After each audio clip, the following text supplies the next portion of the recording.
Hello and welcome to the Union Pacific Railroad Geneva Subdivision. My name is Darrell Cruz, owner and builder of the layout and your host for episode 24 of season 2020. This video is a product review video on the brand new Digitrax Evolution Express Advance 5 amp or 8 amp Duplex Starter Set. This is a DCC system that I'll be reviewing, and the set includes a command station, a duplex throttle, a UR93 duplex wireless node, and a power supply that goes with it. I ordered the system from Yankee Dabbler. It's the first time I've ever ordered anything from Yankee Dabbler. But I ordered it and they sent it out pretty promptly with no issues. Although the post office took a week to deliver it to me. Luckily, I ordered it and then went on vacation and it was here when I got home. So the delay in shipping was not an issue. So here it is, the Evolution Express from Digitrax.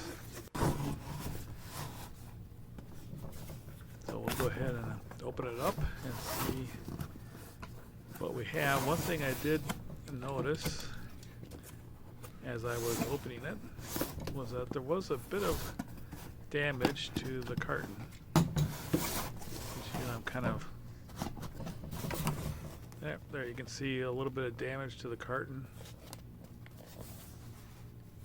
in shipping, and I think that's mainly due to the lack of really enough padding in the box. They basically didn't put any padding on top or bottom, just around the sides, and so that is the reason for the damage, but not major, so I didn't complain. Digitrax did pack it pretty soundly. Here you have the UR93. The UR92 is a panel that you can put in the fascia of the layout. This is a separate node that you just mount somewhere in your layout room. UR93 does the wireless for the duplex radio, and it comes with the PS14 power supply. So these two go together. Then we also have the command station. This is the DCS210 Plus. And right now you cannot get this separate.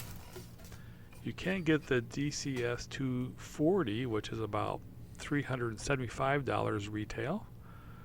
I think this would sell for about $300. It has 3 LocoNet ports and then also a USB port there. The DCS100 that I have only has 2 LocoNet ports. Here you can see all the specific data about the unit. Overall, it looks the same as the DCS100. It's a little bit longer and shallower. You have the scale selector and then the mode selector. And then you also have a reset button, which I've used once, and then there's 2 reset buttons. One is for resetting just the locomotive consist. The other is for resetting the whole command station. You do get a USB cord with it, and then you also get a 5 amp power supply. I'm going with the 8 amp though, so I got my own power supply. This one provides 15 volts at 6 amps. I'll probably put that with my old DCS 100 if I ever sell it or use it. I will use that as a power supply for the DCS 100 that I've been using. And then the Express system also comes with the DT602D duplex throttle. So Digitrax throttles have the a 100 series at one point. At the very beginning, they had a 300 series. And then most recently, they've had the 400 series and then the 500 series. And then this is a pretty big departure, the 600 series. Definitely much more user-friendly. I didn't really think about this much until I read some of the forums. The throttle does look like a woman's figure. I'll let you think about that. But as I'm using it, I don't really think about that too much. But the does have a space for 3 2A batteries. Also comes with a couple of local net cables that are a couple feet long only. Also received a power supply, since I'm going with the 8 amp as opposed to the 5 amp. One of the main reasons why I wanted to get this new setup is to provide a little bit more power for the layout. This is a Meanwell power supply, the LRS150F-15. Supplies 15 volts at 10 amps. So it should be more than enough power for the layout. So the L is for line, N is for neutral. You have the ground, and then plus and minus DC voltage. It also has a little potentiometer there to adjust the voltage. I haven't played with that just yet. So that's the power supply I'm going to be using. All right, here's the DT602 throttle. This is the Duplex model. It's my first time using Duplex on the layout. So we'll go ahead and power it on. We have a power button right here. And there you have the initial splash screen. It shows the serial number and the firmware version. And then it comes up with the screen. And you have at the top the duplex setting, what channel you're on. I'm on channel 15. You can see I have 2 bars right there. Also shows my battery status. I have rechargeable batteries in it right now. And I have been using them for a little bit, so about half of the power still remains. The screen does go off after 20 seconds or so, and as you can see, there's a flashing green light here that you can press to turn it on. And actually it's set up so you can, any touching of any key turns it back on. Let's just go through the top, the screen. Anyway, you have the duplex channel, the name and the channel, and the battery status. And right in here, empty space, you have all the different functions that you can have. They show up, and all 0 through 28 can show up there. Then you have the information about which throttle is active. In this case, the right throttle is active. All right, you can see it did have a engine moving there. That's 4839. Then you have the direction that the throttle is going, and of course then the address of that throttle. Then you have left throttle is 5414, and it shows what its speed is. And if I turn this one, you can see it switches to the left throttle number, and then it shows its speed, which is 0 right now, but you can turn it up and down, and the speed goes up or down. And I found this a little confusing. I sent Digitrax the suggestions on how to change it. Here's what my suggestion is. But what I have a problem with this is that it's too hard to see the fine print and know which throttle I'm looking at. So I see 5414 very easily. I can see what direction it is and so on, but I have to look at the fine print to see what throttle it is, right or left. So I know if I look and see left, I can see that it's the left throttle. But what happens is that they're both at 0, and if I see, okay, the 4839 is at 0%, and it's on the right throttle. Well, when I'm looking at the speed, when I turn this, I keep looking at the percent speed, but it actually switches, and I'm actually up here. So I get confused with that from time to time. Here's the direction key to change the direction. Especially if I have two of them going at 35% and I switch back and forth, it's just a little hard to follow going from one throttle to the next. But anyway, here you have the function numbers, actually a help screen here. I have to remind myself to look at that if I'm stuck. And then here you have the functions. Right now it's at functions plus 0. I can put functions at plus 10. So if I press a 2, it actually does 12. If I do a 3, it does 13, adds 2 to it. Excuse me, adds 10 to it. Or I can do plus 20, and then if I do a 5, it's 25. Okay, and so on. All right, so now I'm back to 0. Here we go, function plus. If you do that, it shows all the functions. Okay, or like that to show just some of them. Okay, so that's how you do all the functions. For the power, when I press the power button, I got track on, track off. So if it's on right now, if I want to turn it off, I press here and the power goes off. If I press here, power goes back on. If I press here, the throttle goes off. And what's nice, when the throttle is off, does not drain the batteries. All right, so we'll bring it back up again.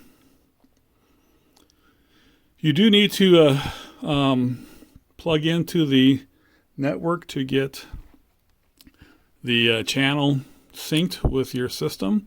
You can, though, through the help screen. There's a button here for the help screen.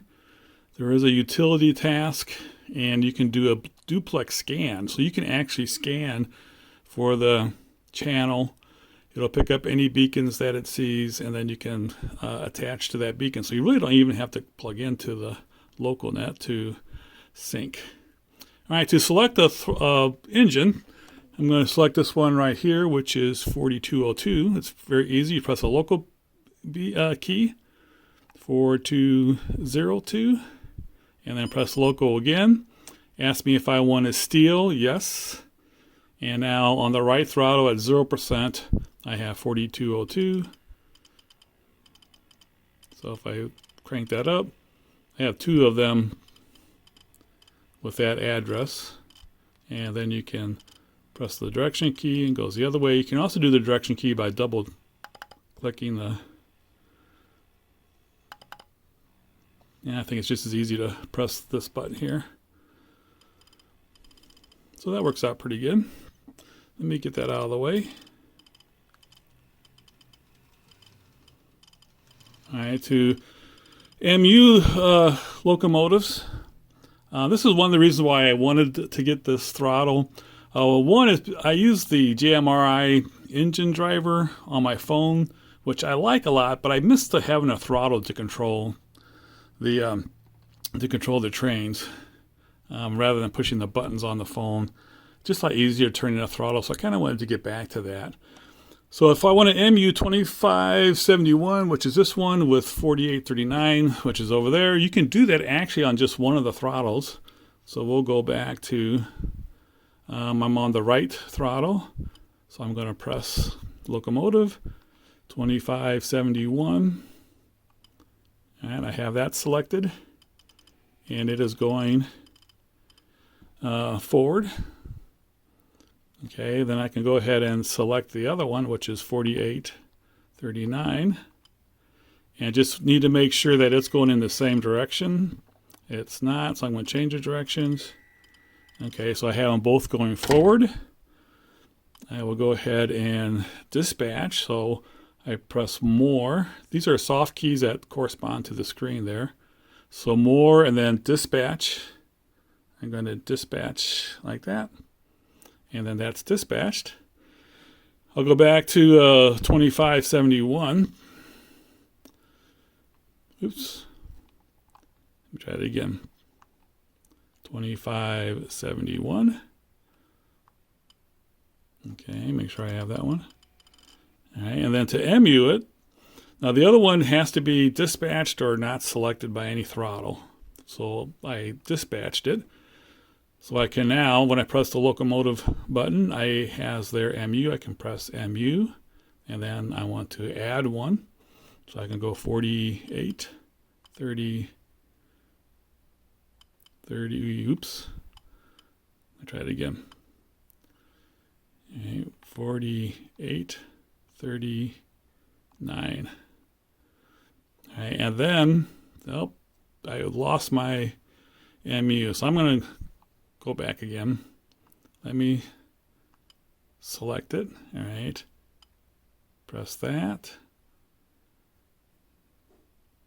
I'm going to MU it. 4839, and then do MU plus.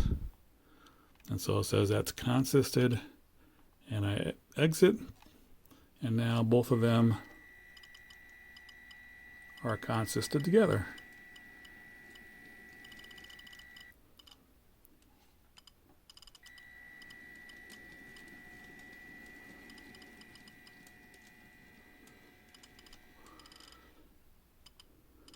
Now, if I want to take a locomotive out of consist, then all I have to do is select that locomotive again, 4839. Okay, so I have control of that locomotive, but as you can see, I can't control its speed. It's MU'd. But I can change the headlight. If I press F0, or press the 0, I can turn the headlight off and on. So I can still control the function keys on that one, but I can't control the speed. But I can, if I press the local key, MU, then I can take it out of MU. Like that. And now I can control it on its own.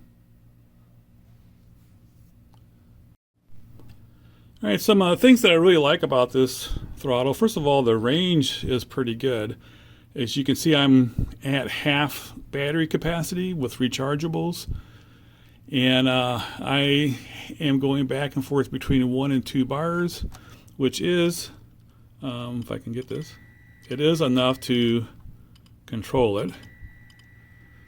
And I have between me and the, what is it, the UR93, all right, between this throttle and the UR93 is a bathroom and a stairway and about maybe 25 feet.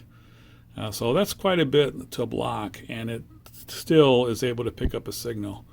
I've been using this around my layout. I have a large layout, and I have been able to control trains pretty easily. I've only had a few times where I did not get a change of direction command, but for the most part, it does really well on the range. And I'm at half battery, so that's doing pretty good for only half batteries. I also like the screen size and the legibility of it. It's very easy to see. I like the fact that it's in color, so you can see everything. I also like the fact that you can go through a utilities or through a menu screen and make different changes. I like that you can have firmware updates, so as they make improvements and so forth, you'll get those improvements as they release them. And I did send them an idea on how to change the screen layout. We'll see if they take my advice. They said they would listen to it. We'll see if they actually do it. I think it would be a big improvement. Definitely would help me. I also like the soft buttons here. You have these down here, and then you also have some up here. I haven't used them, but they will have things up here that you can use for the soft buttons. Let me just go through one.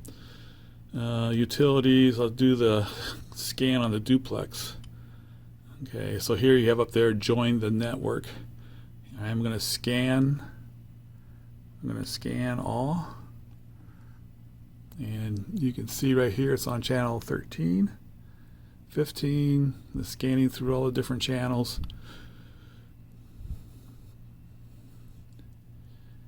It's on 22, 23, 24.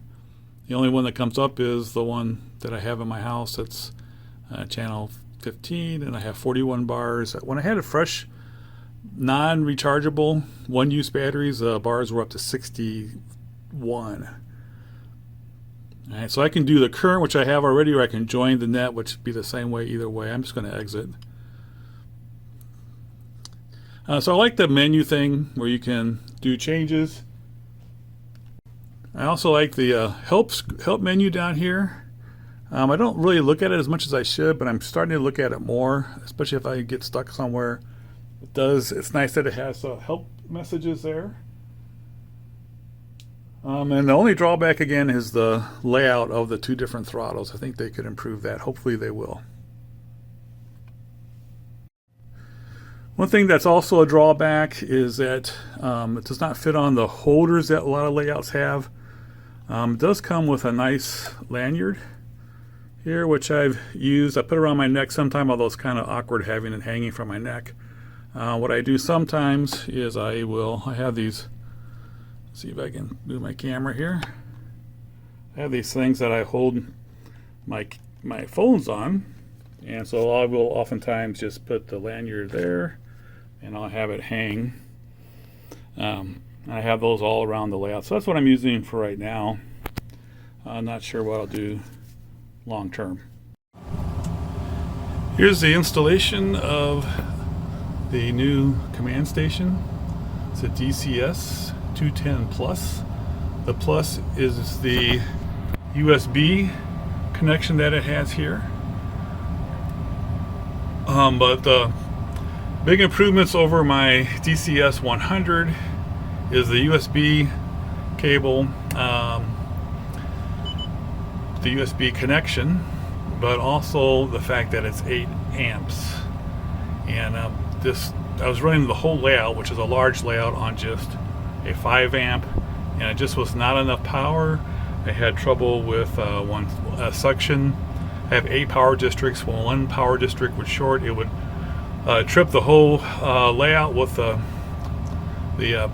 command station tripping out. Also had that issue, and then also had issues with all the track not getting the same voltage. You had some voltage drops because we were at the edge of the power that the command station could provide. Now with 8 amps, it's doing wonderfully. Don't have any voltage drops that I can tell. A lot of consistent voltage around the layout. And when it trips a power section, it just does that one power section.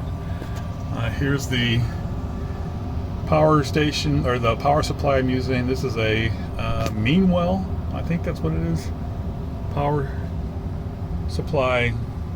It's the let's see, LRS 150F-15, and I have that then connected to here. As you can see, I'm not one of those great electricians that does all the wire routing. It's very much a mess. Here's my computer that runs everything. I have it connected to the command station, and then there's the UR93. So from this point right here, it supplies the whole room, the whole layout, which is basically 2 different rooms separated by a bathroom and stairs and a furnace, which you can hear in the background, not to mention a water tank. So it does a great job of providing Wi-Fi for the entire layout. So overall, I'm very impressed with this system, very happy with it. The retail cost of the system is $645, and I was able to get it through Yankee Dabbler at a discount of $485, and I think the shipping was under 10 bucks. If you buy the parts separate, it would be, I'm approximating about $300 for the DCS 210 Plus, and then the DT602D throttle is $260 retail. The UR93 is going for $125 retail. The power supply is $79. So all separate, it would be $764. And so it's quite a bit of a savings getting the system together, and with a discount, $485. Not too bad. But I'm very happy with the throttle. I like it and have been having a lot of fun using it. And I'm definitely happy with going from 5 amps to 8 amps. I think that's made quite a bit of difference on the layout overall. I should have done that a long time ago. Be interested to hear from your comments what you think of the system if you have one, or what your impressions are from my review or from what you've seen from other reviews. Thank you so much for watching the video. Hope you have a great time running trains. Take care.